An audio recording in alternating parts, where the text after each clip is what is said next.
So it's 9 a.m. We are officially kicking off live from New York. It's Friday morning, at least where we are. Welcome to Creative Mornings New York. My name is Kyle Baptista. And I'm Christina Hug, and we're going to be your pre-show hosts today. We're so glad you're here. Thank you for waking up early with us or staying up late. We're proud to be just one of nearly 70 Creative Mornings virtual events today. So if this is your second or third Creative Mornings event of the day, kudos to you. Thanks for coming. We're lucky to have you. For anyone who's on the wait list and is now joining us on YouTube, welcome, hello, we see you, and we're so glad you're here. Lisa and Monica on our team are in the chat to help you out with any questions. This is a whole new world for us, so if we experience any technical difficulties, we ask you to bear with us. And YouTube, if we lose you, keep an eye on your Twitter and your email for messaging about how to rejoin.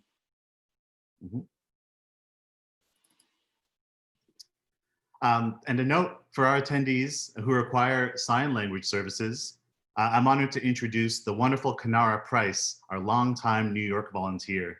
She's here to provide that for you. To keep Kanara pinned to your screen, switch to gallery view in the top right of your Zoom window.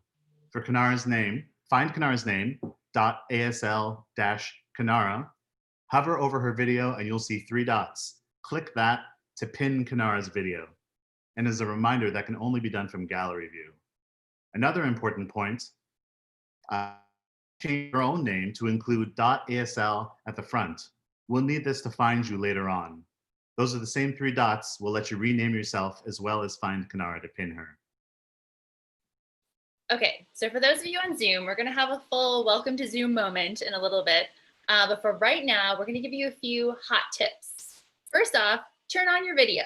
At our core, we are a face-to-face community and we'd love to see you. You're all on mute, given the size of this Zoom room, but if you do want to clap for someone, you can use jazz hands, or you can come up with some DIY emoji reactions that you wanna do. There will be moments when your event view will change as we spotlight different participants in the call. Alexa is going to walk us through this in a bit, but note to our YouTube viewers, you're going to have front row seats to the host view, which is our recommended view for the entire event. Okay, so let's have some fun in this gallery view. Those of you who aren't sure how to toggle, it's up in the top right, speaker view, gallery view, goes from one face to lots of faces.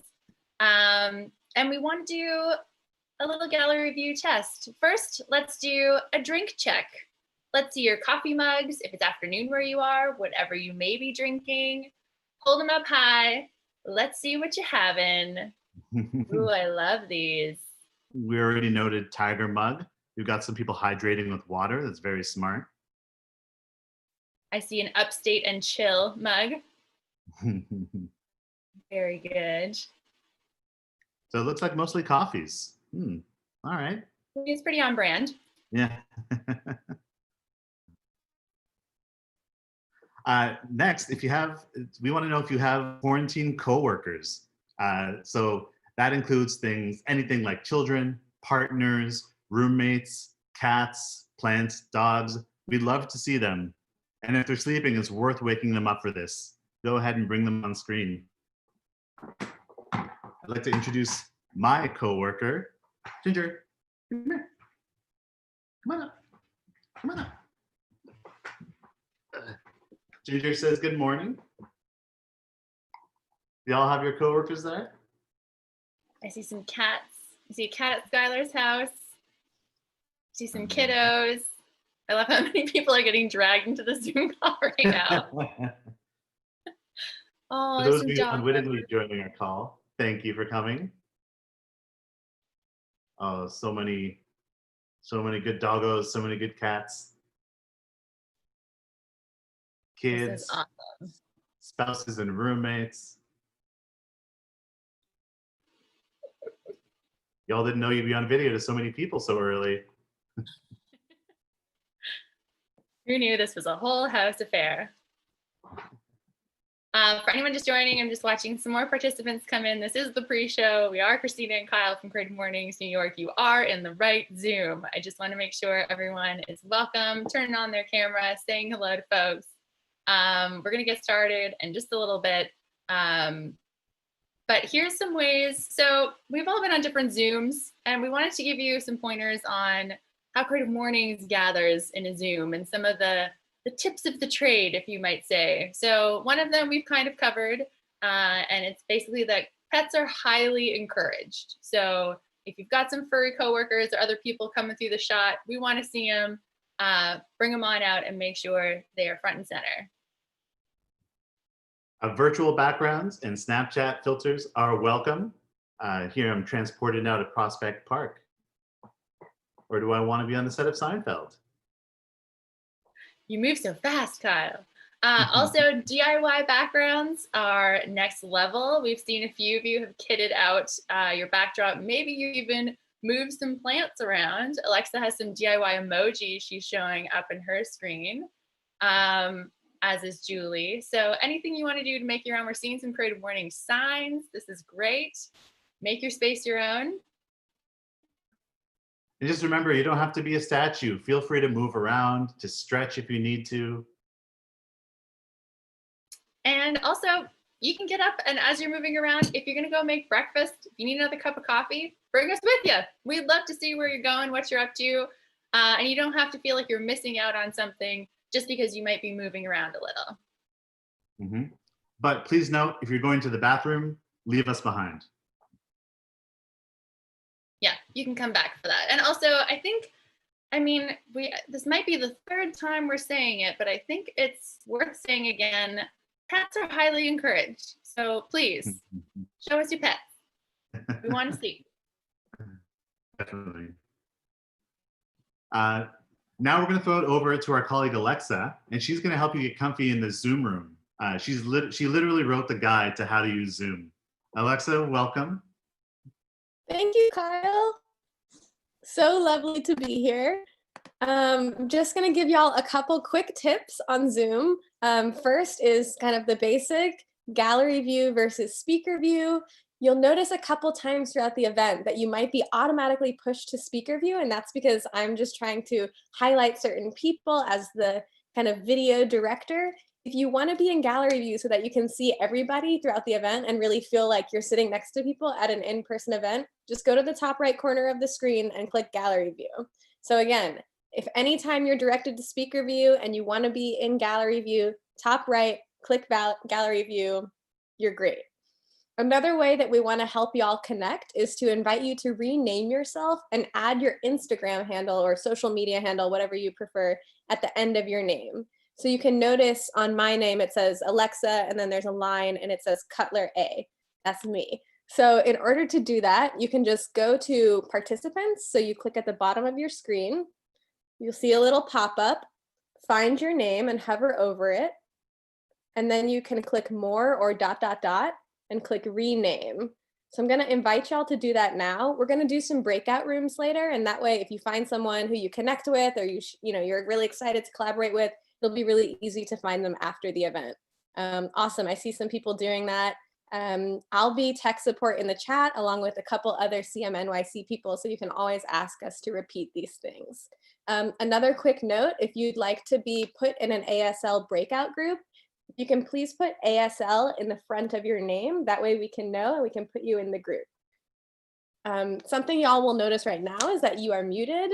We've muted all participants upon entry, but we still want to create so many opportunities for engagement throughout the call. You will have those. So first of all, as Christina and Kyle said, I really encourage y'all to share some emojis and reactions in the chat. We want this to feel like we are in the Creative Mornings room together. We're at the Invisible Dog or wherever we are. So make sure to share some thoughts in the chat. You can also quickly hop on and make some DIY signs, just some paper and pens, share them with us. Like Christina said, show us your jazz hands, engage. We are, we're all here and we're all excited to be together at this first virtual event that we're hosting. Yeah, so I'm going to throw it back. A quick note that when you are in the breakout room, you will be able to unmute yourself, and you just do that by going to the bottom left-hand corner of the screen, clicking the little microphone icon and unmuting. So don't worry about that.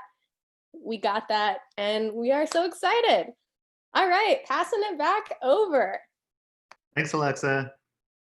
That's a great run through. So one thing we love providing every month at our events is coffee and breakfast. We're so sorry we're not able to hand you a hot cup of coffee and a warm croissant this morning, but we're going to recreate the next best part of that experience, which is the lineup to get your coffee and breakfast. It's every month at our events, it's the serendipitous moment where you get to connect and have a one-on-one conversation with other members of our wonderful community. For those of you who are on Zoom with us right now, YouTubers, don't worry, we'll chat with you in a second. We're going to go into coffee line breakout rooms. This means you'll be sent to another room with a few of your fellow morning people, and we invite you to chat about a specific prompt. This prompt is what's something that you're actually enjoying during quarantine. This is the time to turn on your camera. You'll be able to unmute your mic in the breakouts. If you need to get out of your breakout room, you can simply leave and come back to the main room. But we encourage you, if your environment allows it, to embrace this invitation to connect and say hello. And a quick word of warning, it's going to look like you're getting kicked out of the Zoom call, but that's not the case. If you sit tight, you'll get placed into your room. And with this number of people, it might take us a few minutes. To get this set up. So bear with us. We'll do a stretch if it doesn't work. And Alexa, we're ready to go. Okay, awesome. I'm going to place y'all in rooms. Just a note to my CMNYC friends, because of the quick turnaround, I'm just going to have y'all quickly leave the breakout room that you're in. And if you are ASL, if you can also leave the room, and I'll put you in a room after. All right, I'm going to open the rooms. Let's see what happens. We got 7 minutes, and I have pressed the button. We will see if this works. Okay, hold on one moment. Okay. They are opening. They are not starting. So I'm going to invite y'all to just take a moment and take a breath. And we are going to stretch. I'm going to try this again. We've seen from a couple events that sometimes it can be a little hard with the breakout rooms with so many people, but we are going to do this. Okay, they are starting. You will be sent, or you should be. It says they're starting. Let us see. Is anybody moving into the breakout rooms? No. 3:48. Okay. Christina and Kyle, do you have anything you want to share? You want to share your answer to the breakout room question? We sure do. Thanks for keeping us busy, Alexa, as we do this. And if you get cut off, don't worry. I will repeat myself when you come back to the breakout room. One of the things that I'm really enjoying about this quarantine time is the ability to go to virtual events like this and to go to different chapters of Creative Mornings around the world. And also I've been helping run the virtual field trips, which has been such a spark of joy, seeing people around our community. Field trips are workshops that are taught by our community for our community. And we're taking them online and seeing people share their skills and learn from one another and connect. It is something that just absolutely makes my heart explode every day. Mm. And for those of y'all, if you want to start putting your answers in the chat, what's something that you're actually enjoying during this quarantine? We'd love to start sharing those as well. I think for me personally, it's been the ability to cook more, a lot more. I've been doing a lot of experimental combinations of things from my pantry, and I've been cooking 3 meals a day. And something I have not loved is the amount of dishes I've been producing as a result of that. All right, keep sharing your thoughts in the chat because it looks like our first round of breakout rooms might not happen. We're getting some Zoom difficulties. I'm going to try one more time. We're seeing lots of answers, people who are also cooking, baking. I saw someone who said that they're able to wear comfy clothes, which is great. I don't know if anyone else is in the phase where you're deeming any pants that aren't leggings or sweatpants as hard pants. I am there, definitely. Lots of animal interactions, bonding with my cat, feeding birds, getting to know the squirrel population, doing a pigeon census. Amazing. Ooh, velour scrunchies, kicking it up a notch. I love these answers. Yeah, Christina and Kyle, y'all might want to, I think we should keep moving because I don't think this coffee line, I think we've just been so fast on our coffee delivery that there's actually no line this morning. So Creative Mornings without a line for coffee, I mean, kudos to you. As the Creative Mornings coffee person, I feel like I did a great job. I did too good a job. Okay, it's y'all go on. Great. We love seeing your comments. Please feel free to keep sharing them with us. We love sharing them back to y'all. I'm going to take a second and go over and see if we're getting any comments on quarantine. Someone's making gluten-free sourdough at YouTube. I would like to know you. I'm also gluten-free. Would love to know what's happening. Please let me know. We see y'all who are taking care of other people's plants, sometimes several other people's plants. Thank you for becoming accidental plant parents. I'm sure your friends who aren't home or can't be at the office appreciate it. And Carrie is able to do on YouTube, yoga with her instructor on the West Coast when she's on the East Coast, connecting from afar. Lily's wearing activewear 24/7. So am I. Someone suggested a gluten-free sourdough field trip. Yes, please. I'm now co-opting this from Nancy and YouTube. Please hit me up. Let's do this. I want to learn. Marin in Hamilton, her boyfriend's dedication to perfecting barbecue. Now that's a great quarantine roommate to have. Amazing. A noble cause, for sure.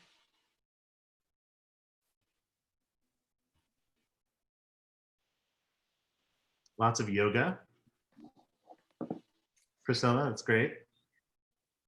Tiffany, not having to commute. Tiffany's in NYC, so that is especially great for everyone who doesn't have to deal with that these days.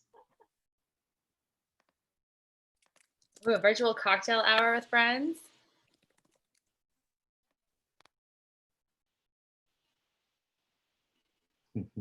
And pantry diving, which I had never heard about. Apparently going and finding those fancy condiments that you'd forgotten that you had and doing something with them. I like that. I feel like that's like a chef challenge of a secret ingredient. Adding a random sauce. A lot of people have been attending other Creative Mornings events. That's really great to hear. And as I mentioned, the amount of events happening just today, there's a world of the Creative Mornings universe available to you.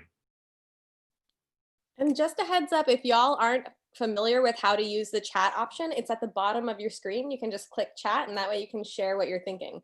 Zoom currently thinks that we're in the breakout room. So I think that we're having this, I think this is a technical issue we might not overcome today, but definitely keep sharing in the chat. And also for anyone who's joining and is still a little concerned as to who we are and what's happening, you are at Creative Mornings, New York. I'm Christina, co-host is Kyle. We're just hitting up the pre-show, letting people get here, settle in, and just making your morning a little brighter. We're just reading out what people are enjoying during this quarantine. Lori in Brooklyn. Hi, Lori. She's rewatching Lost. That's the best show for quarantine. And if you don't get the reference, it's about a bunch of people deserted on an island. So it is very appropriate for the times.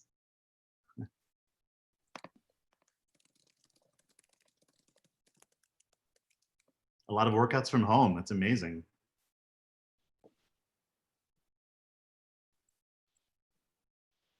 Kyle, your hat just got a shout out. Woo! So do we think, a lot of people are mentioning like sort of time to relax and reflect, and they're like getting into some new music. We're sorry we didn't get those breakout rooms working in the coffee line. Thank you so much for sharing all of your comments on YouTube and Zoom. It's a tradition at every month's Creative Mornings New York to welcome a local musician or performer to take the stage. We were inspired to do this after attending an event at Creative Mornings Austin. The Austin event inspired performances at Creative Mornings events around the world. Today, we are excited to have Sarah Goldstone join us as our virtual musician. Sarah is a pianist, keyboardist, vocalist, violinist, and composer based in Brooklyn, New York. Her single Love and Loneliness from her first solo EP is out now. You can follow Sarah on Instagram at Sarah Gold. Live from her living room, please welcome Sarah Goldstone.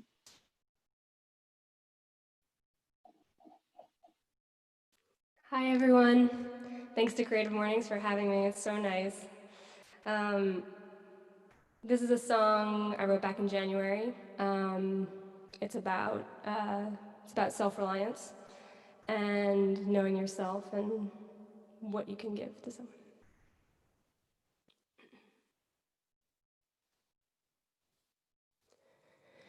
If you let me hold you, baby, if you let me in, if you let me call you, baby, before I go to bed, I know my way around here, I know my way around, up the stairs to find you, hoping you're still around. I've lived for years in this house, I know my way around, I know my way around here, I know how the floorboards sound, I know my way around, I keep my feet on the ground.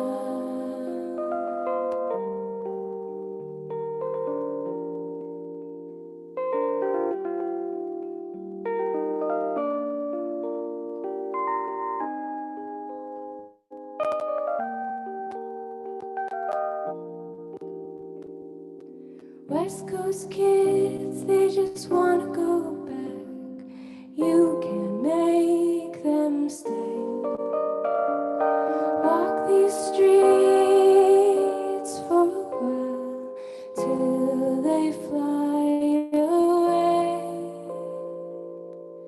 I've learned too much to be easy to love. I know my way around. It's not enough to be simple to love. I know my way around.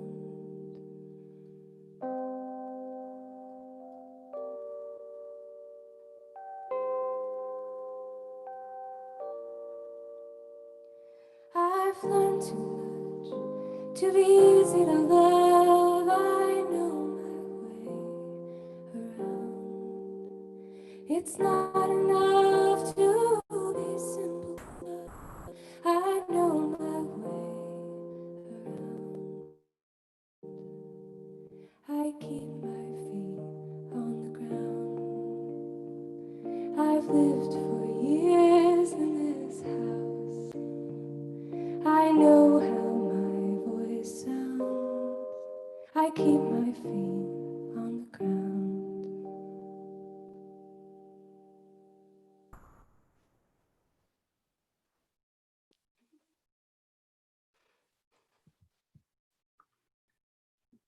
Thank you, Sarah. I mean, you can't hear it, but there's a lot of applause and jazz hands happening for you. Thank you so much. That was beautiful. For those of you watching, if you'd like to buy Sarah a coffee or fill up her tip jar with appreciation, you can do so via her Venmo. That's at Sarah-Goldstone. We've shared Sarah's Venmo and website in the chat. And fun fact about Sarah, she also offers virtual piano lessons. So be sure to connect with her if you're interested in that. So, thank you. Now, I'm sure the question on everyone's mind right about now, or potentially for the last half hour, is, okay, but seriously, who are these people and where's Tina? Again, we have been Christina and Kyle from Creative Mornings HQ. Thank you for being part of our pre-show. Thanks for tuning in, watching on Zoom, watching on YouTube, for sharing your thoughts with us in the chat. Thanks to my mom for tuning in from Toronto. If she was able to figure out Zoom, I'm not sure. Tina, over to you.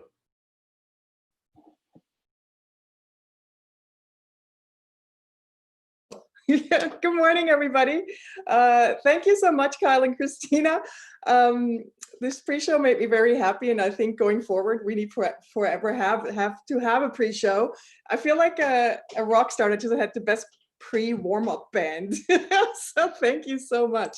Good morning, everyone. I must say my heart is beating really fast. I'm Tina Roth-Eisenberg. I'm the founder and the New York City host of Creative Mornings. And I admit this is a very moving moment for me after 11 and a half years of putting on live events to welcome you from my bedroom. I want to say hi to everyone who's here today on Zoom and also everyone who's tuning in on the YouTube live stream. My team and I really appreciate you taking time to be here.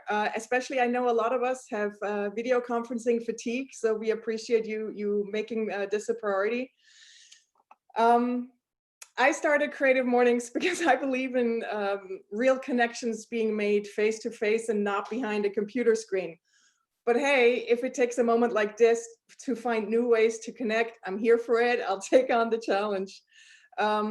Since this physical distancing started, numerous hosts jumped fearlessly into moving the events online. And my team here at HQ has helped them tirelessly to make sure they have everything they need for this massive shift. And quite beautifully, this has allowed me as the founder of this organization to attend Creative Mornings events around the globe. And let me tell you, I am moved deeply with what I'm experiencing. I fully admit I was super reluctant in the idea of moving these events virtual.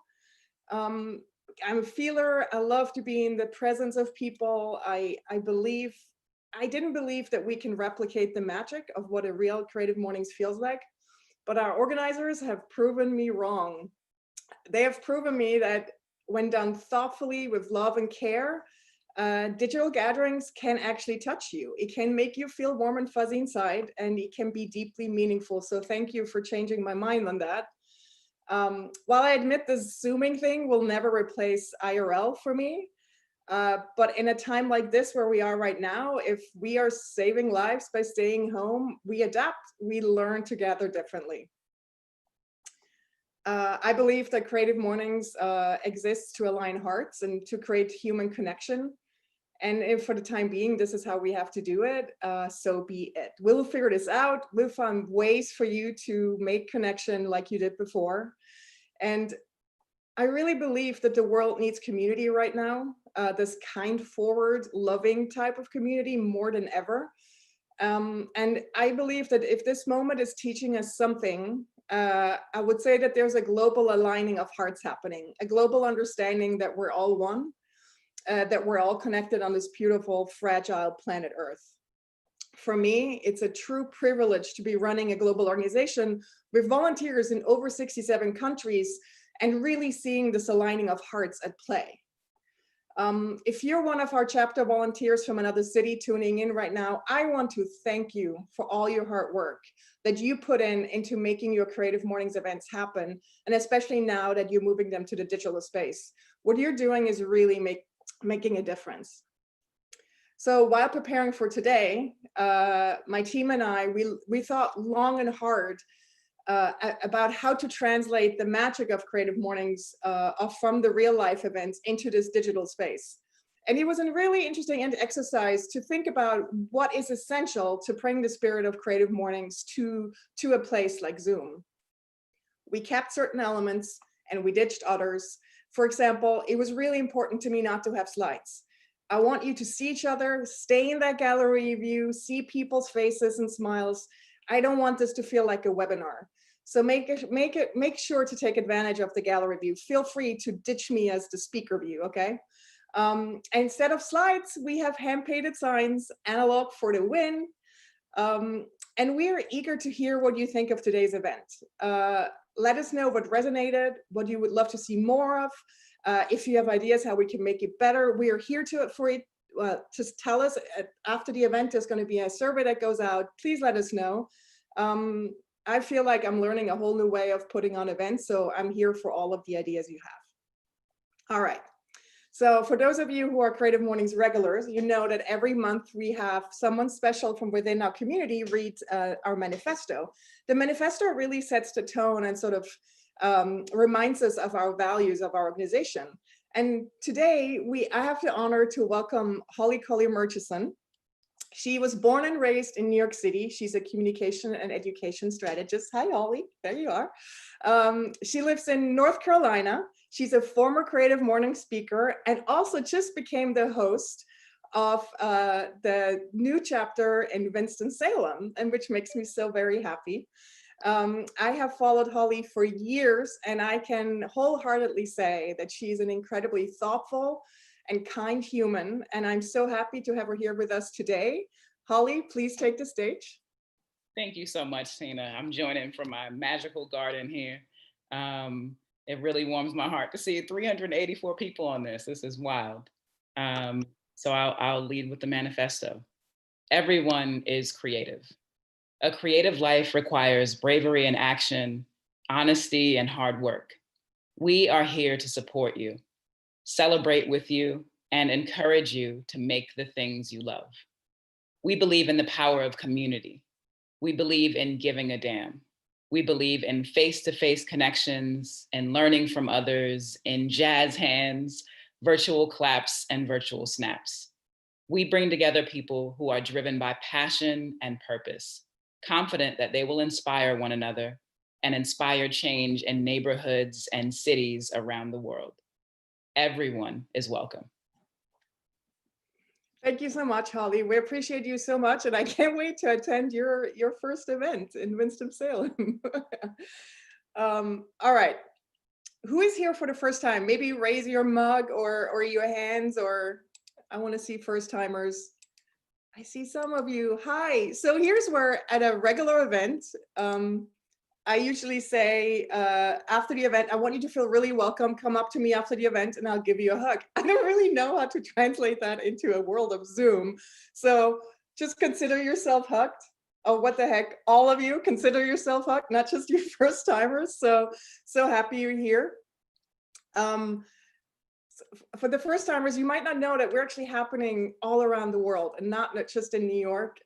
We have 215 chapters around the world, all run by volunteers in 67 countries. I call Creative Mornings an engine of generosity, made possible by our volunteers and also fueled by companies that really believe in this community, companies that give a damn, companies that believe in the power of meeting up. And this is where normally our fancy partner slides come in. But no, we don't have slides, but don't you worry. I have some hand-drawn slides right here behind me. So let me do that. I want to introduce you to some of these companies that support us and make this possible. So I want to start with introducing you to Harvest. And actually, I think I saw Danny, one of the founders, is actually on the Zoom call today. So Danny, hi, hand-drawn for you. In case you're not familiar with Harvest, they're a local New York City company here. They made time tracking, invoicing, and team planning actually really enjoyable. And what I'm really excited about is that we just announced a virtual field trip that that Alexa, who's actually on here, hi Alexa, is going to be hosting, that we did in partnership with them. And during this virtual workshop, you will make your very own personal time capsule, quarantine edition. And it's part of our interview series that we created, Time Well Spent. And it's designed to support you in capturing where you are in this unique moment in time and history, and help you think about how to create new perspectives, rituals, and habits for your days as we navigate this unusual time together and apart. My team, I think they just put the link into the chat so you can sign up and learn more. I'm going to be there. I'm super excited for it. So thank you, Harvest, for supporting us locally here in New York. And then let me introduce you to our global partners. First off, we have Mailchimp. Hello there, Mailchimp. I'm a monkey now. Mailchimp has been supporting us for over 11 years. Talk about being committed to our cause. And most of you might know Mailchimp as a newsletter tool, but there's so much more than that. They're an all-in-one marketing platform, and you can check them out at mailchimp.com. And here's something beautiful that happened. About a week into being shelter at home, I found myself on a call with the co-founder, Ben, in which he just asked me, Tina, how can we help your community? And as I was dealing with the falling apart of my other company, Tatley, and being really in a stressful moment, financially stressful moment, I just blurted out to him saying, well, like, we all want rent relief, like, and if you could just like maybe give us subscription relief for a few months, that would help so many companies right now. And he just nodded and said like, all right, that's a good idea. he walked away and made it happen. So Mailchimp is offering our Creative Mornings attendees in April 3 months free of their paid and standard account plan. So this applies if you're a current customer or for a new customer, and all you need to do is fill out the form that my team is putting into the chat right now. And I must say, this is incredibly generous. So this offer expires on April 30th, so get on it. And I just want to thank Mailchimp for their ongoing support and just generosity in this moment in time. All right, that was Mailchimp. Let me put this back here. Then I want to introduce you to WordPress analog slide. I'm a loyal WordPress customer, have been for over 10 years with my blog. And I'm sure some of you are thinking about sprucing up your website, moving your business online. Thousands of small businesses, online stores, and freelancers call WordPress.com their home. So you can set up your website for free. And if you want to add on some features, be sure to visit WordPress.com/CreativeMornings because you get 20% off free. All right. And then last but not least, Basecamp. Basecamp joined the global partner family about a month ago. And I admit, I am really crazy proud to have gained Jason Fried's trust. He's one of the co-founders, and I admire him deeply and how he runs his company. And over a dinner a few months ago, he said to me, you know, Tina, we don't advertise on Google or on Facebook, but by saving that money, we can support an organization like yours. And that really, really touched me. And if you're not familiar with Basecamp, I recommend you check them out. They help organizations, teams and individuals manage projects efficiently and effectively, keeping everything in one place. It's super organized. I really highly recommend it. And that concludes our partner segment. Put it back. All right. Are you all still with me? Yes, thank you. All right. Normally at the Creative Mornings events, we play a thing called Stand Up If. But it would be a little weird if I made you stand up right now and I would see like a lot of body movement. So we're not going to do that. We're going to do the raise your mug if instead. So if you don't have a mug, just use your hand. But I'm going to make statements. And if they apply to you, I would ask you to raise your mug so we can see that you're saying yes to this. All right. Here's the raise your mug if. Raise your mug if it's been a hard few weeks for you. I think we all agree to that. Okay, raise your mug if you've been to one of our Creative Mornings field trips. If you've been to a field trip, raise your mug. If you've also hosted one, do both at the same time. I see heads going. Oh, so many hosts are here. This makes me so happy. Alexandra and Bob in Brooklyn, I see you. Yay. Raise your mug if you've gone on a virtual date or you want to. All right, how many mugs are going up? Not that many right now. Oh, I see one. This is great. Okay, last one. Raise your mug if you overdue for a haircut. Oh my God, I'm so overdue for a haircut. My 10-year-old son is refusing to let me cut his hair. I don't know how this is going to end. All right, so this ends up our raise your mug if. Thank you for participating. All right, now we go into the main segment of our event, and I'm so excited. And I have an analog slide for you. This month's theme, a global theme around the world, is purpose. Here's the very analog printout of our theme. The theme was picked by the Indianapolis chapter and illustrated by Jason Radcliffe. There we go. I want to give a shout out to my neighbor, Andy, who printed this for me because I only have a black and white printer. So thank you, Andy. And it's quite eerie if you think of it, because these monthly themes have been set a good year in advance. And how timely is it for all of us to kind of rethink the purpose of pretty much everything right now? It definitely made me rethink a lot about the purpose of these gatherings. So I'm really, really, really moved to introduce and welcome Priya Parker as our guest today. When I read her book, The Art of Gathering, in 2018, I literally felt like I found my personal Bible. Every year I kind of have a book that is my book, and 2018, Priya, this was it. Priya, your book has given me a language to explain things, so many things that I do intuitively, but I finally had language to explain it to other people, so thank you for that. Priya is an authority on gatherings. She's also a master facilitator, a strategic advisor, an executive producer, and host of the brand new New York Times podcast called Together Apart, which I love. The phrase, "what would Priya do?" can often be heard at Creative Mornings HQ. And so Priya, thank you for being here today. I know you're so busy with all that you have going on, and you have 2 little kids that need to be homeschooled. So let's give some jazz hands up for Priya, everybody. Hi, Priya.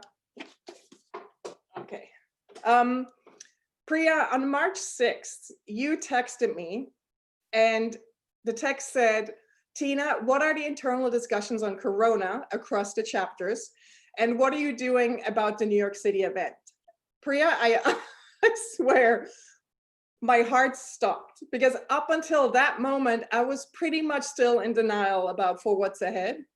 But you asking me this really snapped me out of that. So here we are a few weeks later, meeting digitally. And I have watched you launch with so much curiosity into the challenge that we're facing right now and what it means for gatherings. So can you tell us a bit about what the past 5 weeks have been like for you, what you've noticed, and why you would say gatherings are so important in this moment of time?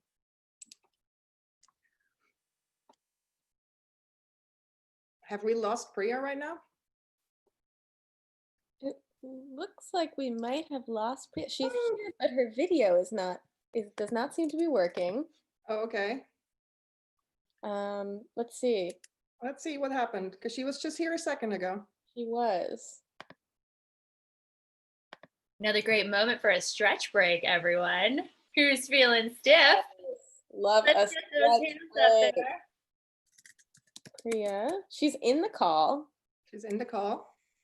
Um, Well, I just saw her a second ago, so she's here. She's somewhere. Building suspense. Yeah. Let's keep stretching for a second, everyone. All right, one more stretch, everybody. You're gonna go over on your right side or left. I don't know if I'm mirrored. All right, let's see. Bring it back. Let's see what's happening here. I've been texting with her earlier, so. So, Tina, if you want to maybe get her on the phone, it seems like something's going on with her video because it won't let me spotlight her. What do you mean to getting her on the phone? If you want to call her, maybe we can do a speakerphone chat in the meantime. I think I just Can you hear me? Oh, there you are. There we go. Priya, there you are. Yay. Can you see me? Yes, we can. Great. Of course, it's completely perfect internet until the second you introduced me. So sorry about that. Hey, we are here for these challenges. Exactly. So I've now logged in through my phone, and so happy to be here. Yay, thank you for making time. So I just want to repeat my question to you. I don't know if you heard it, but you've launched yourself so curiously into what's happening right now. It's just such a pleasure to follow you online and all the things you share. And I can just tell you have your antennas out, Priya, right now. And how are we redefining how we gather in this moment? So what have these past like 5-6 weeks been like for you? Like, what have you noticed, and why do you think this is important? First of all, it's such a pleasure to be with you all. I always love being with Creative Mornings, and I think just watching, I'll answer your question in a second, but just watching you all and your team navigate, thinking about a digital coffee line, even though the Zoom didn't work, thinking about, I love, Tina, your analog signs to almost invert what we do digitally to then counterbalance the kind of the need for the tactical. And I learned from every call, but I have been so excited for this particular Creative Mornings call, in part because watching how you all think about what is essential and then inverting it is really beautiful. So thank you. And also I keep looking for what are some of the digitally native meaningful experiences, and to be able to watch you warm up and then swipe right 16 times through all of the slides and see Jocelyn Glye and see Sarah Oster and see Mackenzie Stroh and see Tony and see Jessica. It's really amazing to actually look out and see each person. If you have to slow down. But if we were all together, it's just a sea of faces. And now it's actually more like individual waves. Yes, yeah, I agree. So I mean, it's been I think like for all of us, it's been a very strange experience. And my experience, I would say the biggest way that I've kind of pivoted is through this podcast. So I guess I'll start there only because it's the most obvious way that I have pivoted or I don't even know what the word is, crossed over. So my team and I have been working for almost a year on a podcast called Gathering with Priya Parker. And I mean, to the point where we were sending brides in with their voice memos and showing like which point in the ceremony are you going to turn on your voice memo, for the podcast. And it was kind of a Queer Eye for Gatherings makeover show. And birthday people, milestone birthday parties, getting consent from their the dinner table, all of these various things. And about in March, a producer called me and said, basically Gathering, a show called Gathering is going to sound like a horror film. Oh my God.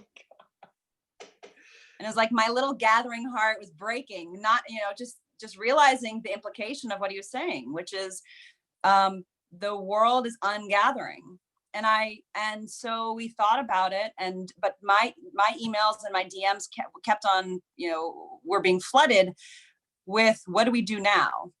Right. I was going to, do I cancel my wedding? So on the personal side, do I cancel my wedding? Do we cancel a family reunion? How do I think about a funeral if we can't get everybody together? How do and then on the work side, the same thing. And so just creatively, I talked to my team and I said, look, the questions are the same. The core of what I am, you started by saying like, what is essential? And at some level, what is your purpose, right? What is the purpose of Creative Mornings? And for me, what is my purpose? And the core of my craft as a facilitator is to help people meaningfully connect despite obstacles. Mm-hmm. And the core of my work the obstacles have almost always been identity and power, right? I'm a race relations facilitator. The core of the groups that I work with are around identity, Muslim, Hindu conflict, or race conflict, or Arab, Jewish, American. And we are now in a moment where we are all trying to figure out how to meaningfully connect despite obstacles. Yeah. And so if you zoom out a little bit, and I think this is true for every gathering, if we're not stuck to the form, right? Yeah. If we're focused on what is the purpose, not what is the activity, which is the core question for all gatherings, mm-hmm. then you can actually zoom out a little bit in your own life and say, okay, this is my purpose. It's now just going to look a little bit different. Mm-hmm.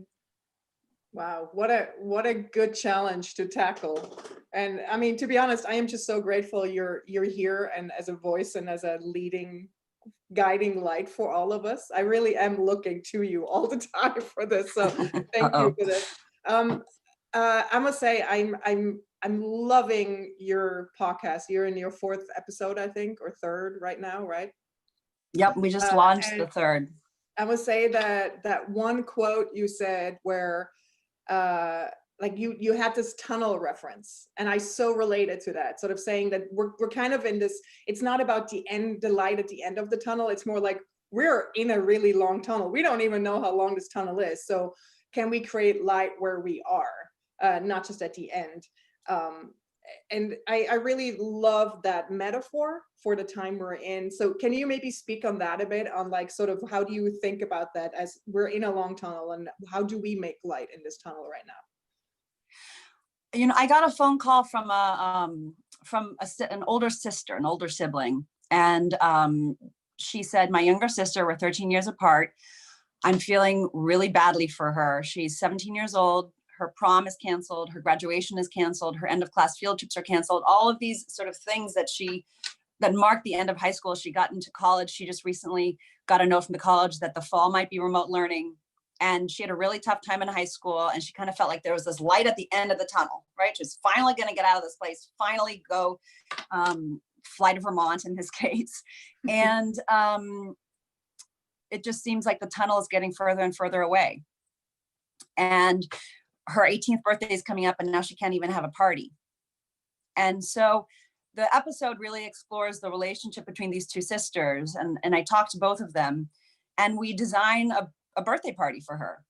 And the light, the tunnel and the light metaphor actually came from the guest, right? She said, we were talking about a name for the gathering, and I said, what about light at the end of the tunnel? And she's and at the end of the conversation, she said, what about light at the middle of the tunnel? And I think it's really dangerous to pretend that we're not in a tunnel. It's really dangerous to pretend this is not a dark time. Yeah. It's not helpful.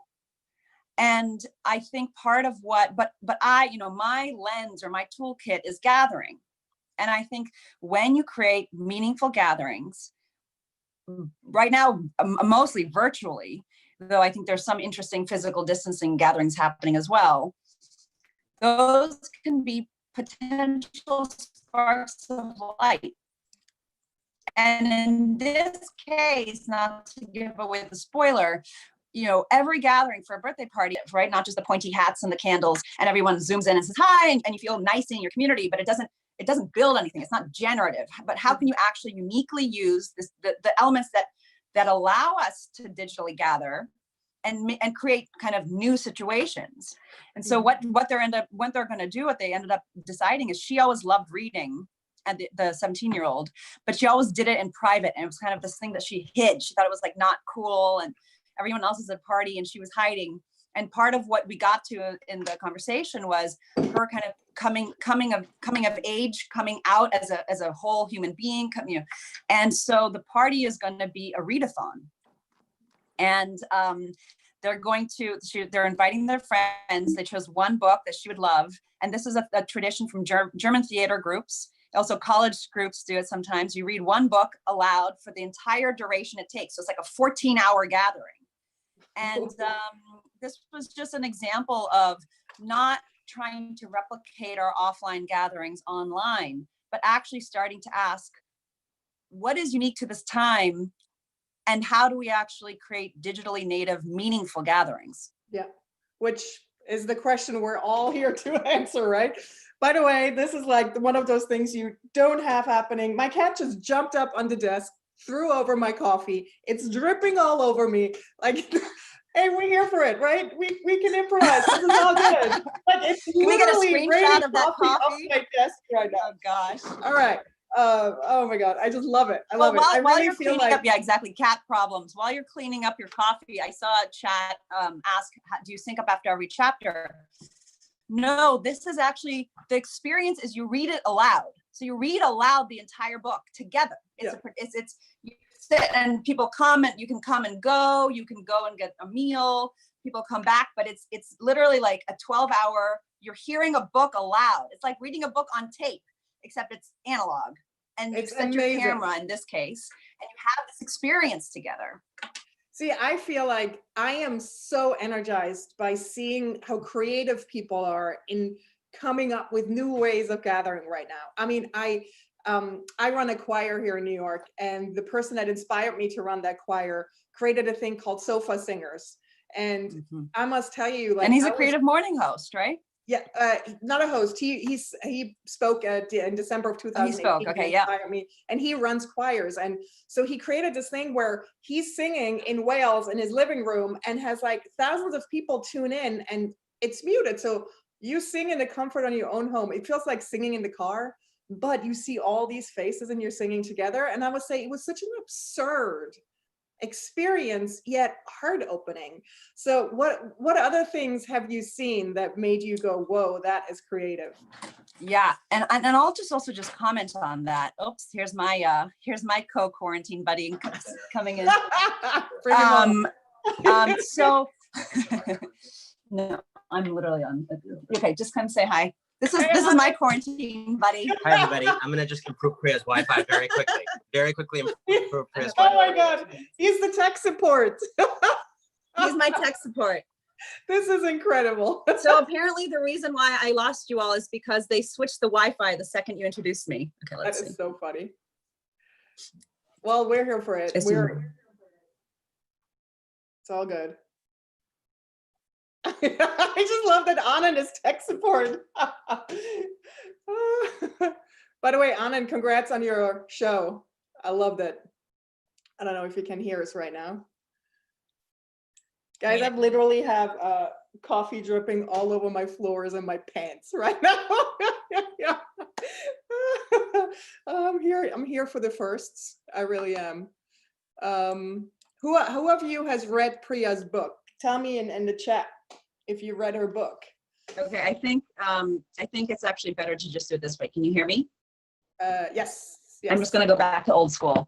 I would just say on the choir thing, it's not only what I'm really interested in, and what I would love to hear from this community, and just like put a bug in your ear, is it's not only kind of sweet and cathartic to do things like this, like whether it's the choir. It's actually giving us permission in certain ways to break certain social norms. So at least in the US, over the last 50 years, singing has gone from collective to specialized, right? So over the last 50 years, I mean, I remember seeing one stat where, don't quote me exactly on this, but it was like in the 1950s, Iowa, the state of Iowa alone had like 2,000 local opera houses. And it was something that people went and participated in. It was people sung, in church, in choirs. You just sing. You don't sing because you're Beyonce. You sing to make a joyful noise. And over the course of 70 years, it's become more and more and more specialized, to the point where singing has become something we don't do as human beings. It's something that we get to experience from the best person in the world, and only that. And it becomes embarrassing to sing aloud publicly, particularly in the US. It's not that way necessarily, I know, in India, or in certain other contexts. And here you are, because of what James is doing, actually interrupting that belief that to sing is to be embarrassed, is embarrassing, but you're willing to actually sing again without saying, I'm not a singer. You're just singing in the shower, but you're actually singing collectively. And that's actually a breaking of a norm that I think is very healthy. Yeah, I agree. Priya, should we try our breakout room, the prompt that we had? Should we do it? I think my team says we can try it. I can't hear you anymore, Priya. Right now, I can't hear you.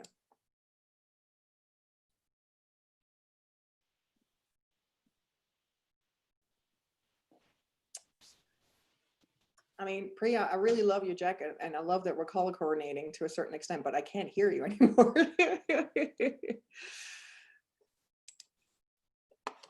While Priya's figuring out her sound, I just want to check in with my New York team. Are we giving a thumbs up on trying the breakout room again? Sorry, I got muted and I couldn't unmute it. There was a central muting. So I know, Priya, when we were preparing for this call, you and I were really excited about, given we have an incredible community, and we believe everyone is creative, and this is like a creative hive mind.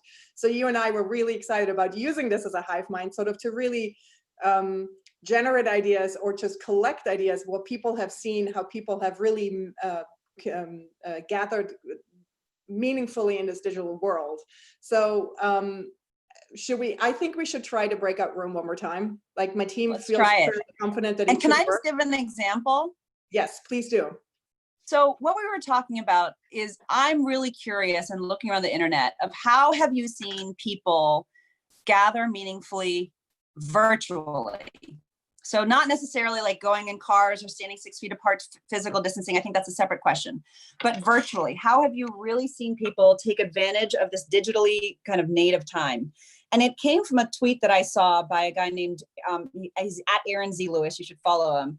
And this was the tweet. He said, social skeuomorphism, that feeling when you try to copy paste IRL social activities into a digital context without making any alterations. Digital dinner dates, movie nights often makes you feel more distant by highlighting all the subtle differences between the virtual and the physical.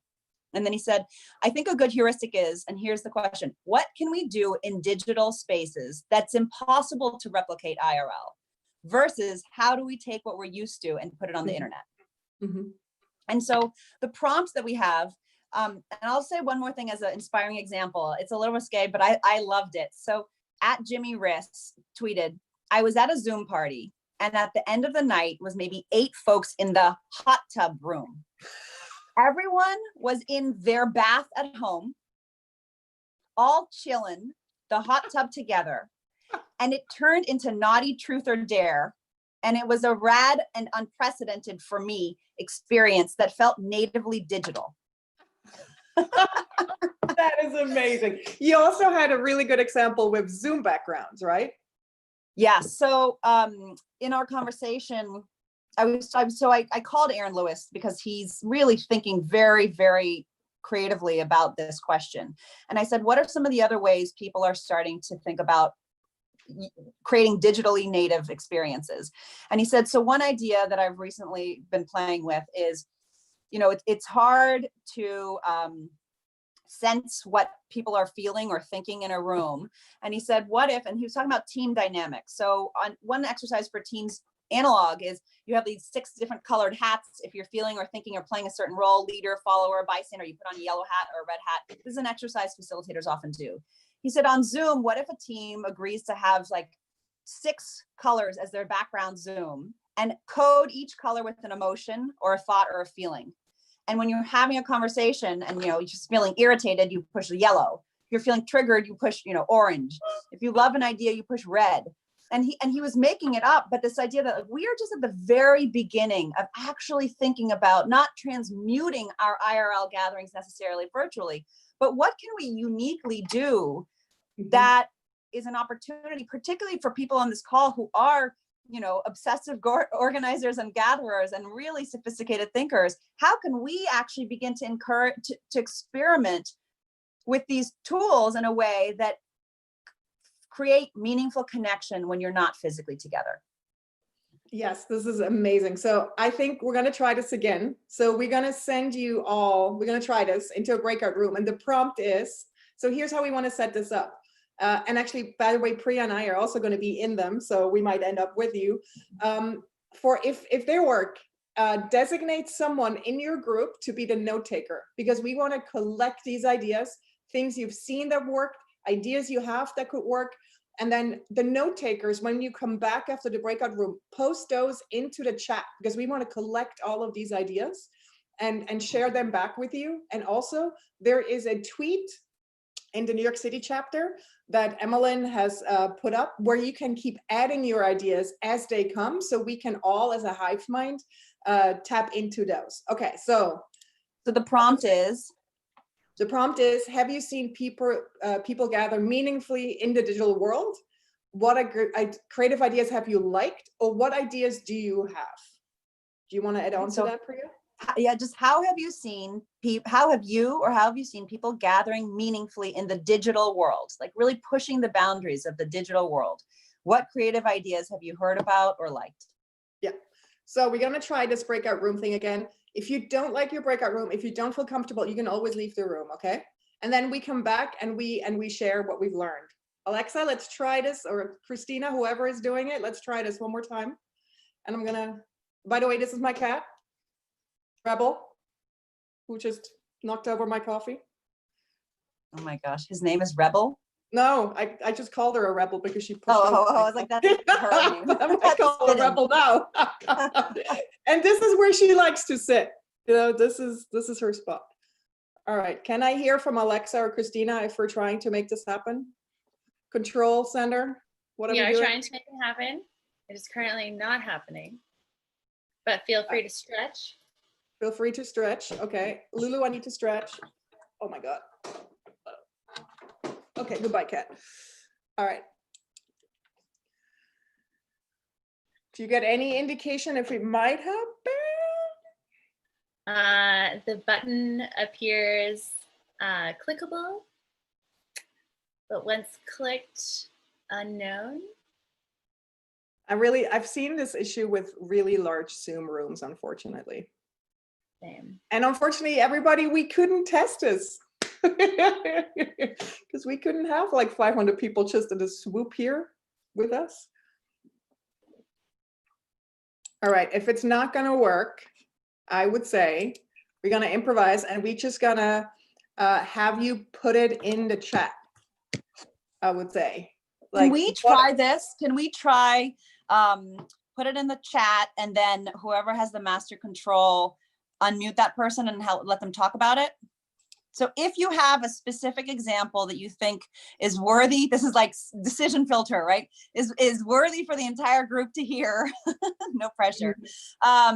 Put it in, like maybe put it in all caps or something, or raise hand. And let's just try to do it like 30 seconds each, call on somebody, whoever has the master control, so we can make this a little bit interactive since the breakout rooms aren't working. Okay. Alexa, Christina, HQ team, you guys need to help me pick the people because We're ready. Yeah, if we can do the hand raise feature, that would be, I think, the digital hand raise feature. the digital hand raise. So if y'all don't know how to raise your hand, if you can just click on participants at the bottom of the screen, you'll see a little blue hand. So if you have something to say, let's start. I see CM Cardiff. I'm going to unmute you. Tina. Great. You're on. Hello, can you hear me? Yes. Hi. Hello. Hi everyone, I am actually, no, I've just raised my hand and it was me. Right, quickly. So I am half Turkish and we have a Turkish gathering called, a space called Meyhane, where people get together and have mezes and drinks. And that's a very, like an all night thing. So the whole thing is about sharing food and sharing conversations and drinking and like, you know, getting really kind of having pleasure through all of that.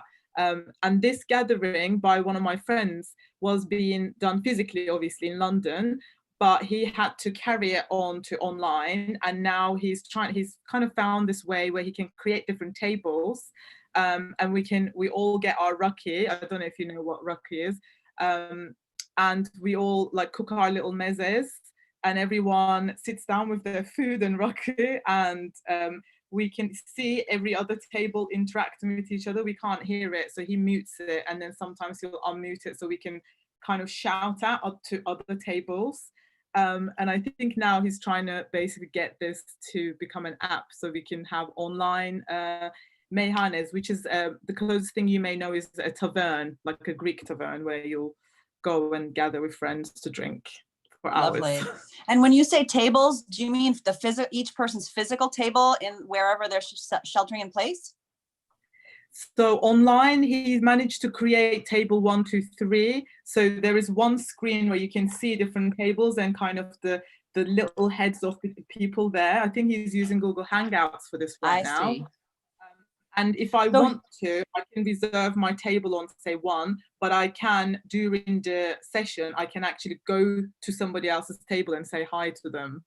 Oh, beautiful example. So he's created a visual that is a table that is organized into 6 chairs or however much it is. And through then the back end, you can choose to enter a table, which is like a breakout room at some level.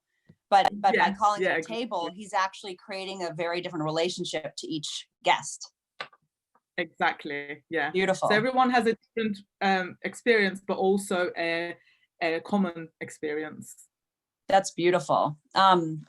Let's go to the next person. Just a couple of ideas on that. One thing I hear is if we're working within the tools that we have, whether it's Zoom or Skype, to think about the language you use, right? Just because it's called a breakout room doesn't mean we have to call it a breakout room, right?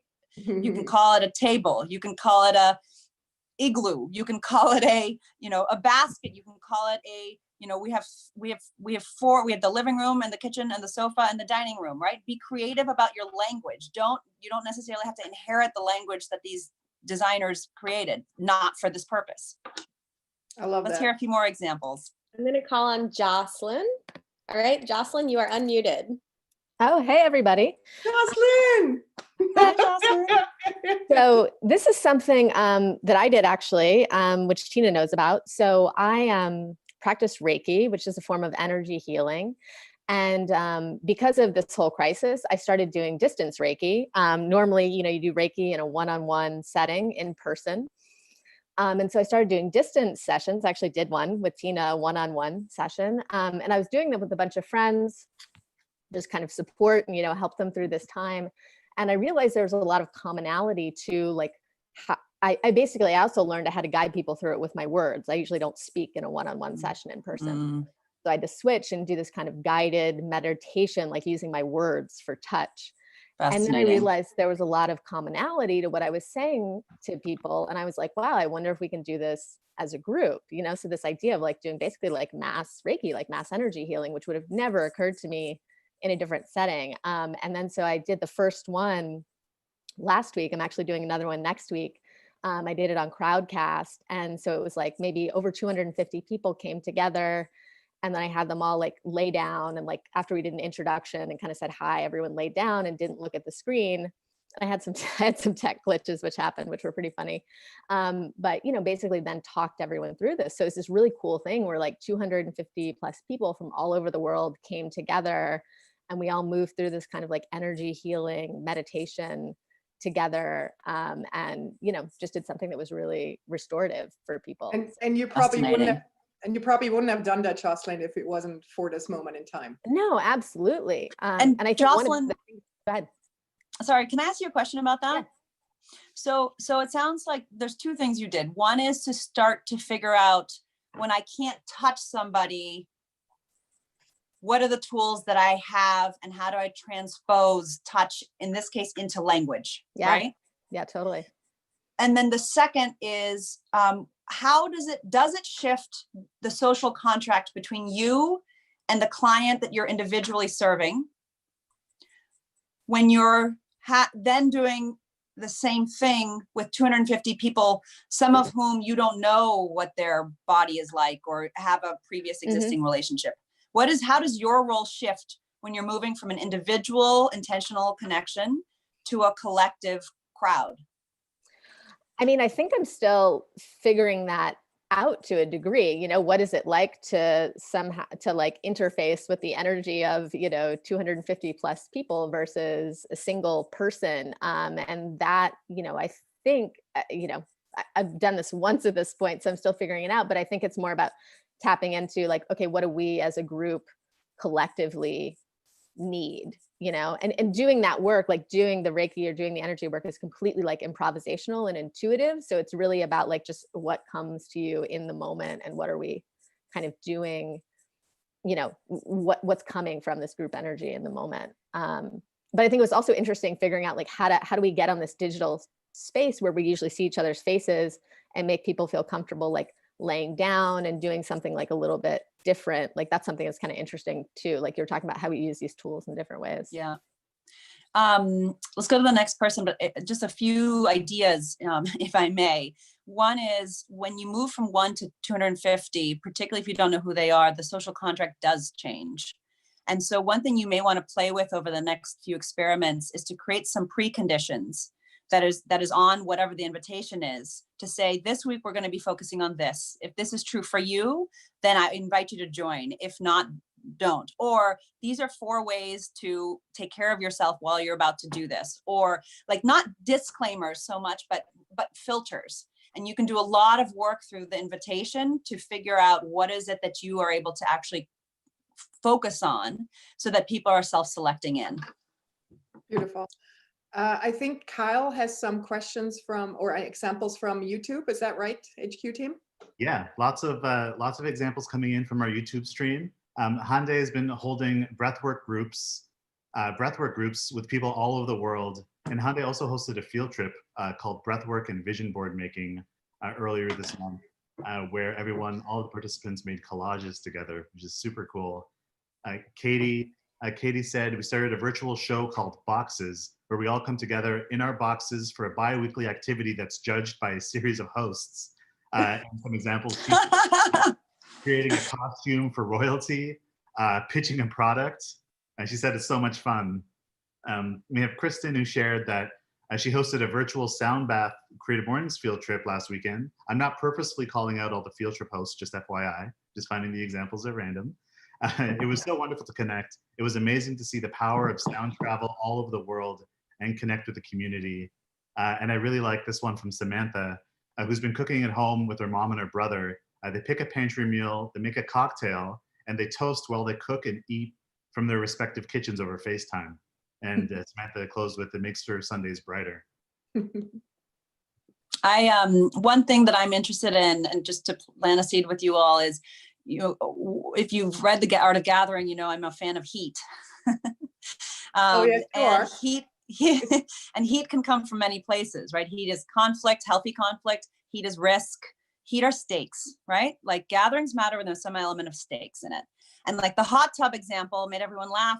At some level, it's not just this embodied practice where everyone gets a hot tub now, but also the naughty truth or dare, right? Which is actually, it's like all of a sudden you're like, right? But similarly, like in the example from the YouTube, the judges, right? Just putting in judges all of a sudden add some stakes. It doesn't, the judges can be your 7-year-old, it doesn't matter. And so I'm really interested.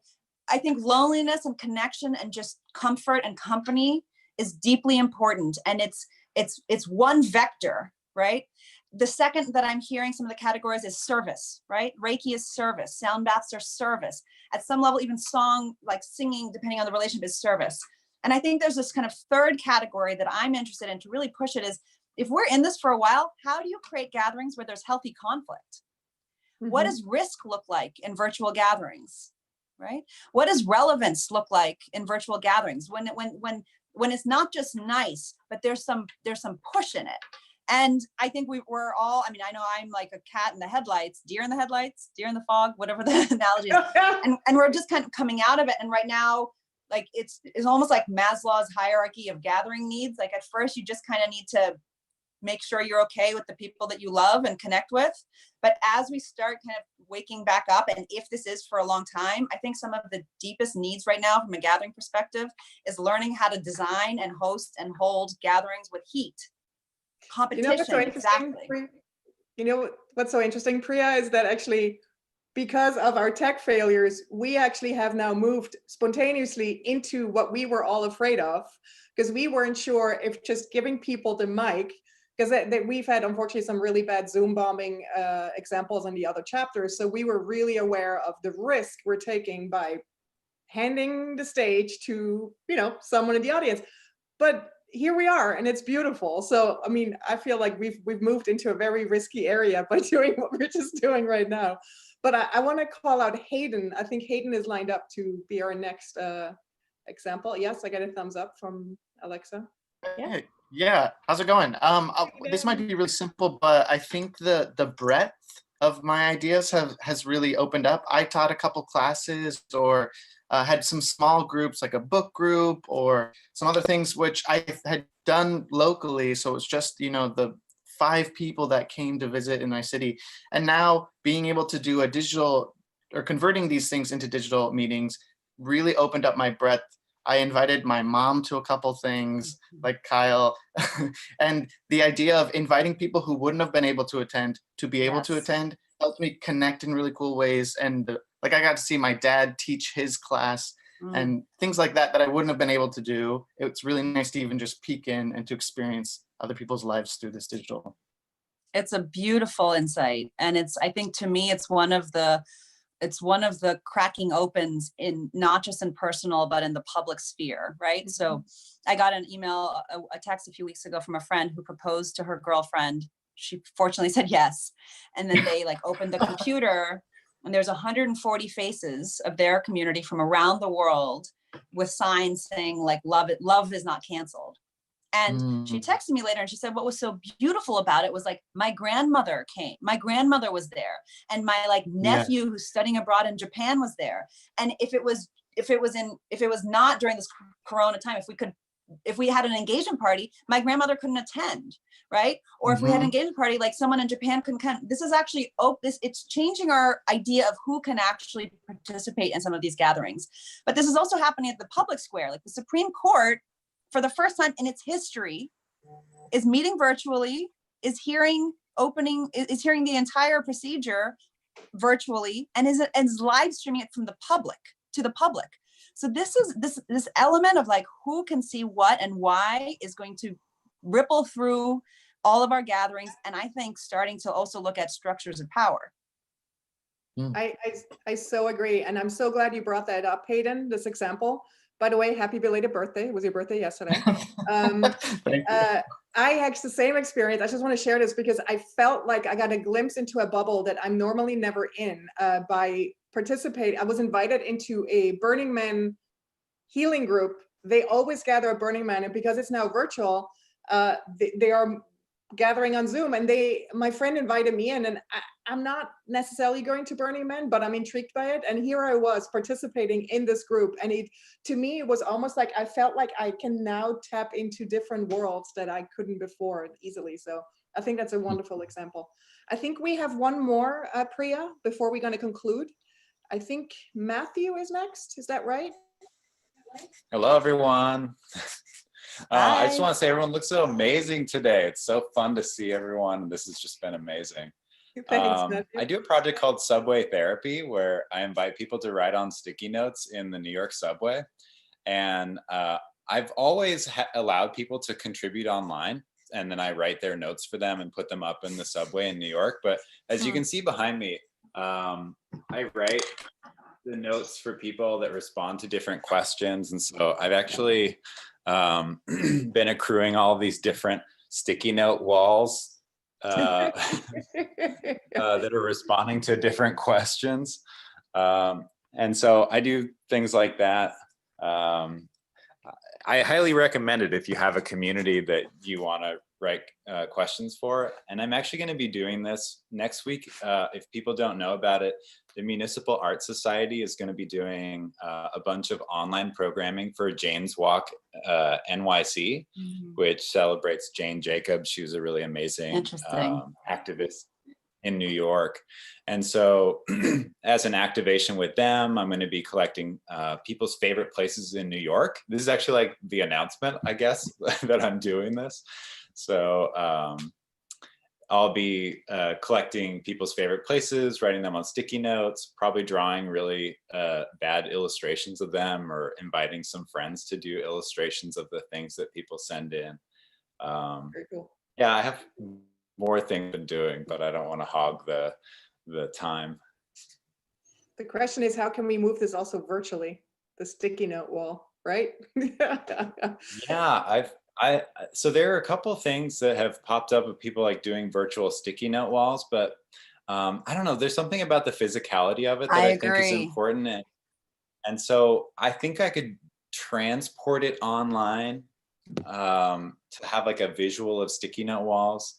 But I don't know, there's something about it. I send a lot of pictures of what people say online. I share them, and, you know, to be able to just grab them and show people, like, it's just so, there's something about the physicality of it that I've always enjoyed in person. I love a good analog sticky wall. Thank you so much for sharing, Matthew. Yeah. Hey, Priya, I know this has been all over the place. Do you still have time for a few questions, or do you need to run? How are you doing on time? I'm good. Okay, cool. Why don't we, hey team, how should we go about the questions? Should we put them in the chat and we can pick them? Yeah, and I know Kyle's got some YouTube questions for us. Okay, why don't we start with some YouTube questions then, if Kyle has some. I'm multitasking, I'm watching the YouTube chat, the Twitter streams. Someone sent facts somehow. I don't know how it's happening, but the first question here. Kyle, can I just applaud you on your red suit? Your outfit is on point. I just want to point out that I bought this on Amazon for $27, and this is probably the 10th time I'm wearing it, which has just completely shocked me that it hasn't just ripped to shreds yet, but I'm getting a lot of it. You look good, Kyle. So here's a great question from Jean-Marie on YouTube. I'd love to hear about experiences with risk in virtual gatherings. Today, we're announcing a puppetry conference that we are making digital, wondering how people can have supported a risky environment. Great question. I also see in the chat box, Tony said we're underestimating the ability to use the mail, just as a, as a way to transfer things. So risk, the way I think about risk, I said this earlier, is stakes, right? What are the stakes of this gathering? So very simply, if you just go back to the birthday example I used before, the 17-year-old, the stakes of that gathering were a couple in that context. One is her like coming out to her friends as a reader, right? You may not think that's risky, but in this context, to actually say like, I like to read. It's not something my parents were making me to do. I like to read. And then to invite the people, not strangers, but the people in her life to then not only see her as a reader, but to partake in that activity, not only to do it for 20 minutes, but to say, will they join me for 12 hours? This is ridiculous, right? So there's an element of social risk in that gathering. So if we look at the puppet example, there's a number of different forms of risk, and risk not as a bad thing. I don't know the context, but risk can come from showing your art to people whose opinions you care about, right? And that, in some cases, for some people, could be your family or your community, and in other people, it could be like the best puppeteer in your city, right? Like risk is relational, meaning it's like it's through each other that social risk emerges. It could be a competition, the same way somebody said earlier. And again, the competition should be based on values. So if there's 5 things they're judging it on, it could be handiness. It could be you can only make a puppet from what you already have in your home. It could be, analog, no digital, or it could be you need to do something where your puppet is both analog and digital. But the design constraints should reflect what it is you're trying to build your community around or build your puppeteering around. But it really depends on the context. I mean, the other way to think about it is if there are, in any community, there are fault lines, right? And I don't know the puppeteering world, but I'm sure there's like old schoolers and new schoolers. There's people who would never use a needle, and there's people who are needle only. I'm making this up.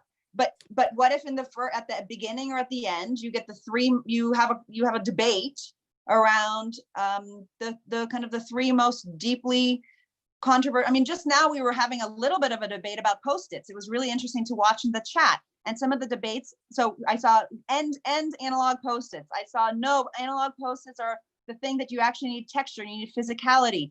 I saw you should use one big Post-it, and then I saw, what if you need to do it digitally? That was actually a really interesting conversation that we didn't frame up, right? So if we were going to have a risky conversation around the use of Post-its, the values underlying them that I heard are in sustainability and environmentalism, the relationship to the body, right? The relationship to space, the ability to actually assume that you either have access to digital tools or you have access to Post-its, accessibility. So in like 6 chats, actually, if you're really thinking about it, you could create a heated conversation in this community that is helpful. It creates generative conflict, meaning it helps us all think about our higher values for progress about Post-its. I love that. Hey team, how are we picking the next question? We can call on Ben Toma, who has his hand raised, our Austin host. Austin host, Ben. Let's see. I want to give a shout out to Ben. He and his event, he was one of the very first ones to move our events digital, and I was in tears. He is a fearless leader of Creative Mornings. Hi, Ben. Hi, Tina. Hi, New York City. Thanks for letting us join in fun today. It's been incredible to make a meal while y'all were doing your events, eat with my kids, and now they're off doing school and playing, and I get to have a conversation. Thank you for letting me ask a question. Priya, I've been listening to a lot of podcasts in this time, and I've been thinking a lot about how we come together in these gatherings to grow our empathy towards each other, and then have room to have tough conversations because we understand each other better on a human level. And I'm very worried personally about the way that our leaders are or are not doing that right now. I'm curious if you have any insight into how our leaders might grow together in this time, or are we all just becoming more divisive because we're running to our own comfortable virtual corners? You've dealt in conflict management and bringing tough conversations together. Is that still happening? And if not, how can it still happen? It's such a great question, and it's good to see you. So I think, I think that we're in a moment of time that's very complicated, obviously, but particularly for a leadership perspective. So there's a couple, even if, so I think the deepest threat to your question is one word, which is trust. And it's trust between leaders and trust of good intent, particularly at the very top. But it's also more dangerously is trust within the population. And from a conflict resolution perspective, when you don't have any amount of trust at any level, right? So within the social fabric, or at the level of institutions, or at the level of individual relationships with elected officials, it is a very, very, it's a precondition. Like some level of minimal trust is a precondition to be able to actually like build something together. And my fear right now is that physical distancing. I'm going to use social distancing for now because that's what's actually being used in the popular press. Unfortunately, and I think unlike most other countries, is being politicized, right? And so you have the president saying like, liberate Minnesota, liberate Virginia, liberate Michigan, which he means defy the social distancing bans and go back to work, go out on the street.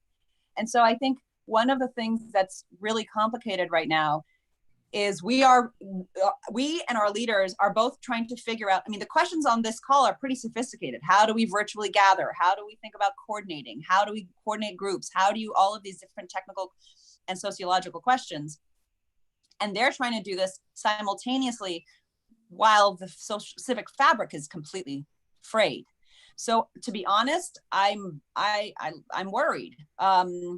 And I think that there are certain leaders right now who are like every moment made for this time. I mean, made for a time. I think Andrew Cuomo, I mean, there's been all these pieces about how he was kind of this forgotten, backwater leader at some level. Governors didn't matter before this moment as much as they did pre George Bush. He's arriving at a certain moment. And I think, he's an interesting leader to watch, in part because he's paying attention both to leadership, but also the psychology of the community. Mm-hmm. But I think that this is a moment where I talk about this so the next podcast little preview is about schools. And we explore this idea of going big and going small. And what I mean by that is I think this is a moment where we actually have an opportunity for some leaders to do more national moments. And I'm not talking about a press conference. I'm talking about like a collective funeral. Right? A national convocation, right? A 4th of July that we all watch. I mean, maybe that's different because you can get out and like sit on a blanket 6 feet apart, but this is a moment for big and small. And we can do the small, but we need our leaders to do the big. Exactly, Obama commencement speech.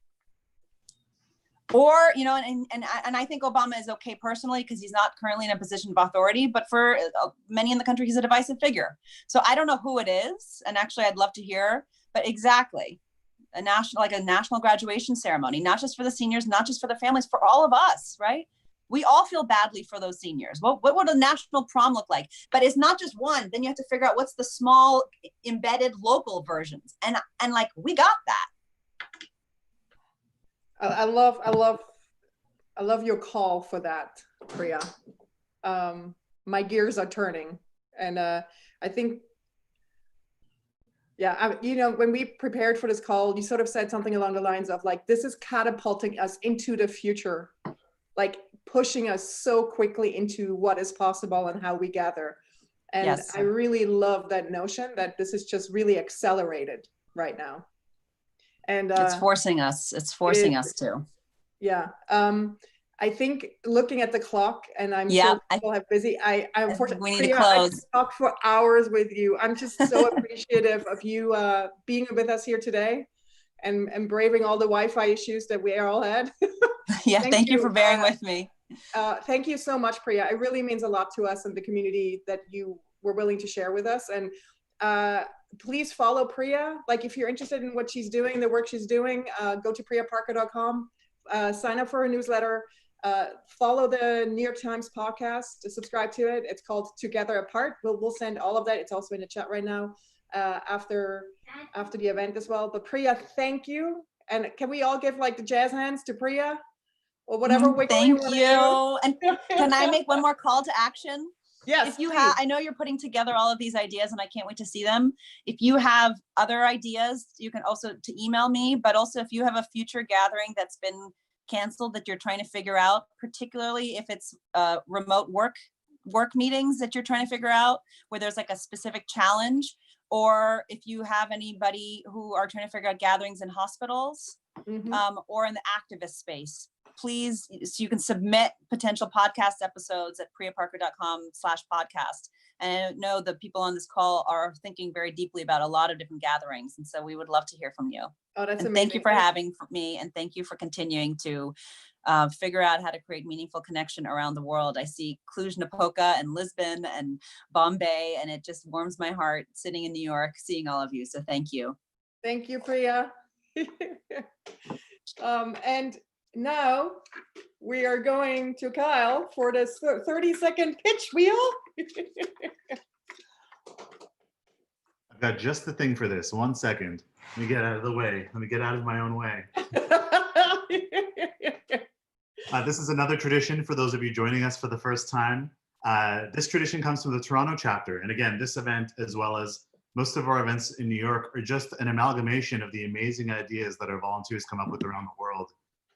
So each month we invite a handful of community members to take the stage for 30 seconds.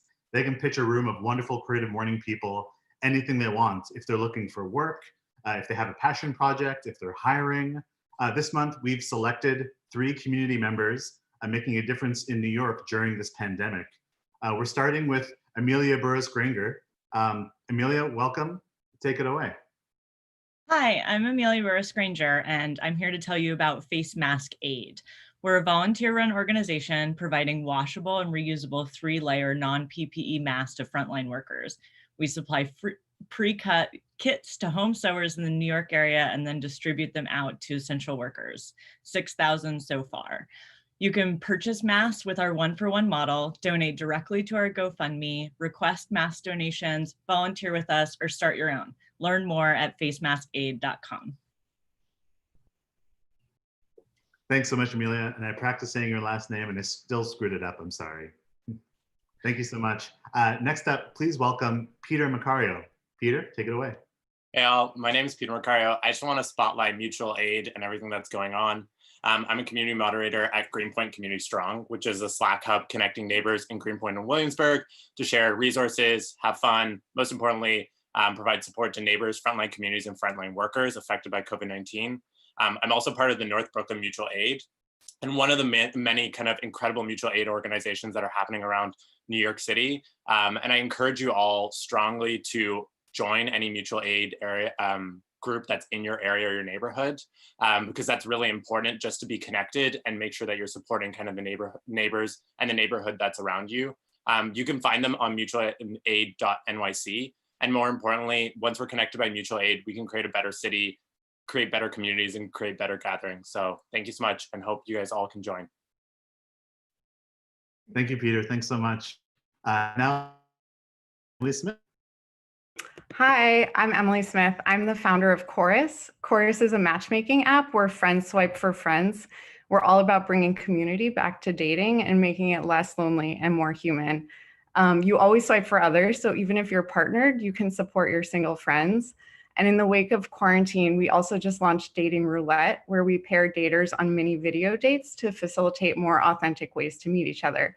And we've already made tons of matches. So go to getchorus.co to learn more or follow us on Instagram. Thank you so much. Thank you so much, Emily. And thank you to all 3 of you for leading with courage and heart during this difficult time in support of other New Yorkers and for single people. And for those of you watching, the details of these pitches are being shared in the chat, and they'll be in the follow-up email, which will also contain an important survey. Tina, back to you. Thank you, Kyle. Also, if you want to be considered for one of these pitches for next month, there is going to be a type form you can apply, or a link where you can apply in the chat right now, and we follow up with that in the email afterwards as well. We really love to keep this tradition alive with giving you the mic at our events. All right, before we conclude, I want to do a little experiment and just see how you guys are all feeling. So listen to my instructions before you do anything, but basically my question to you is, how are you feeling right now? What are 1 or 2 words that come to mind? Type it into the chat box, but don't hit send yet. And by the way, like the YouTubers, you can do the same thing on your chat.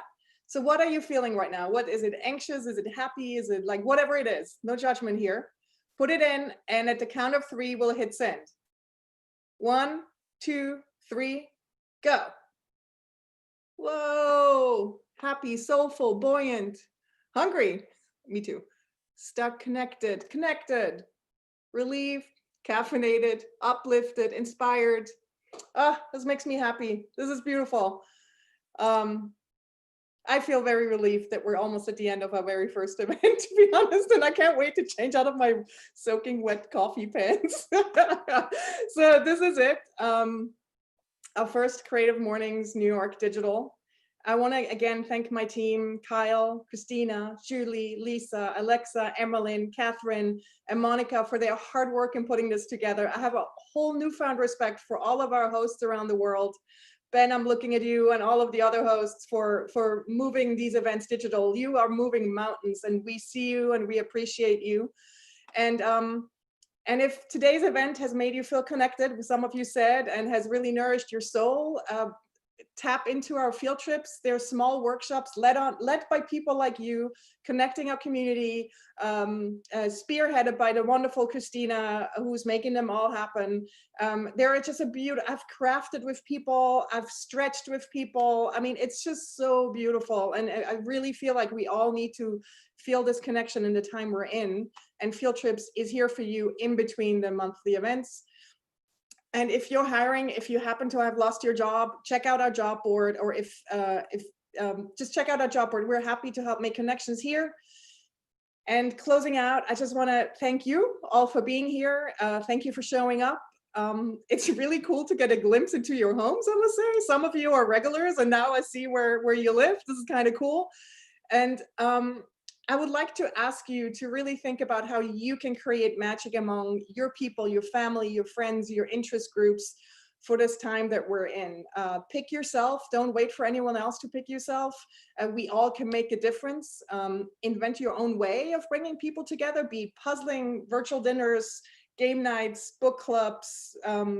We really have to be here for each other, and we have to bring joy. And as Priya says, in this time, we should, rather than checking out, we should be checking in.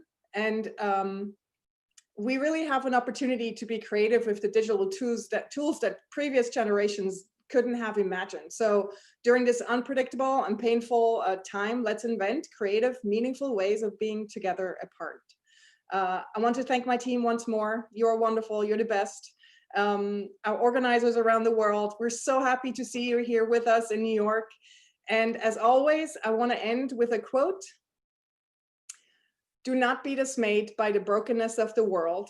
All things break and all things can be mended, not with time, as they say, but with intention. So go, love intentionally, extravagantly, unconditionally. The broken world waits in darkness for the light that is you, by L.R. Nost. And now, please all put yourself in gallery view as we